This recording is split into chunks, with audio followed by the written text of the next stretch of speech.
1951. అదన్నీ మార్చేసిన సంవత్సరం. Ernesto Guevara ప్రయాణం మొదలుపెట్టాడు. ఎక్కడ తీసుకెళ్తుందో తెలీదు. ఒక పాత మోటార్ సైకిల్, చాలా ప్రశ్నలతో, ఒక మ్యాప్. ముందరంతా సౌత్ అమెరికా విస్తరించింది. అతను దేశాల మధ్య గడులు దాటాడు. కానీ నిజంగా చూస్తే నిజమైన జీవితాలను చూశాడు.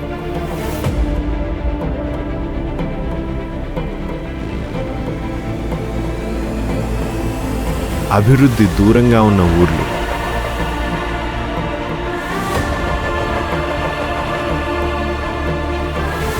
ఆకలితో కనిపించే ముఖాలు, అన్యాయంతో నడిచిన జీవితాలు.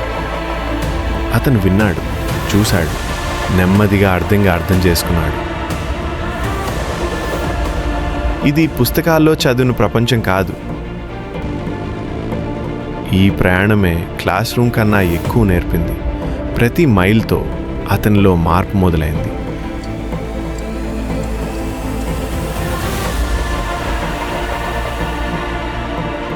ప్రయాణంగా మొదలైనది ఆలోచనగా మారింది. లోపల మెల్లగా ఒక భావన మొదలైంది. కోపం కాదు, ఒక ఉద్దేశం. ఈ ప్రయాణం అతనికి సమాధానాలు ఇవ్వలేదు, కానీ ఆలోచించాల్సిన ప్రశ్నలు ఇచ్చింది. తిరిగి వచ్చేటప్పుడు అతను మునుపట్లా ఉండడు.